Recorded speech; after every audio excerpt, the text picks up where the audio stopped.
Today's movie recommendation, Ashes and Diamonds, takes place in Poland just after World War II has ended. Our main character, Maciek, is part of an underground political party and has been given the task of assassinating the secretary of the Polish Workers' Party. The assassination goes wrong, however, and they end up killing 2 innocent people, and are then told that they still have to go in and assassinate the man once again. Now Maciek and his fellow would-be assassins are stuck in a small town for the night as this party drones on and on in the background, waiting for their target to show up. During this night, however, our main character begins to have a bit of a change of heart, thinking over his life, thinking over the sort of guilt he feels for what he's done already, and after he meets a beautiful young woman at a bar, starts thinking about what his life could be if he could just let go of all this and have a real normal life with this woman. He is reminded if he fails to complete his task, he will be considered a deserter, but as he's wandering around the streets with this woman of this town that's been bombed out from a war that is just barely over, it's hard not to think about a life that could be.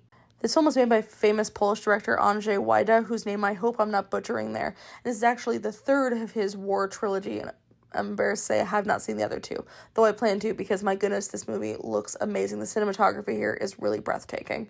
To me, though, the special thing about Ashes and Diamonds is not the interesting story or the great script or how beautiful it looks. The thing that makes this movie special is lead actor Zbigniew Cybulski, who is just one of those performances that seems to sort of exist out of time. Everyone in this movie is great, of course, but it's one of those performances that it kept making me think of James Dean, Rebel Without a Cause, where everyone in that movie's great, but then he's just on a completely different level, where you kind of don't really know what to do with him, and that is Cybulski in this film.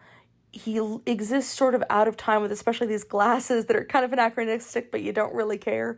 He in one moment seems tortured and plagued by his thoughts, and the next one is so light and incredibly charismatic. It's a performance you cannot stop watching. He unfortunately was not in very many movies, much like James Dean, died rather young, but this is such a memorable performance and is really most of the reason why I'm recommending this film.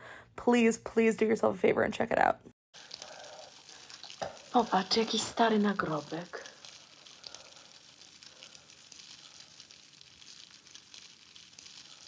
O, i napis.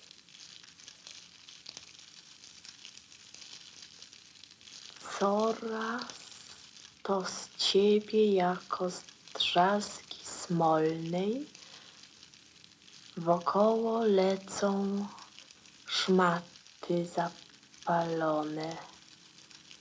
Gorejąc nie wiesz, czy stawasz się wolny, czy to, co twoje, ma być zatracone.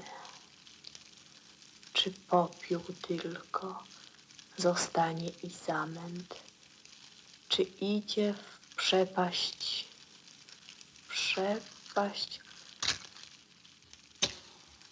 z burzą?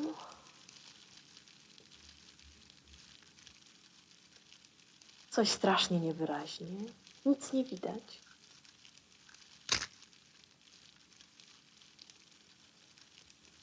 Norwid.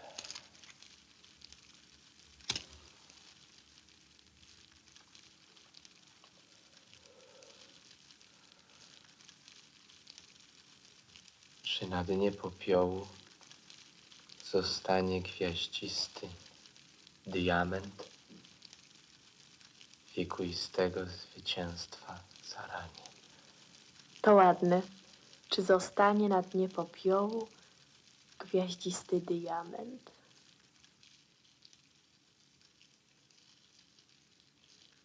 A czym my jesteśmy? Ty?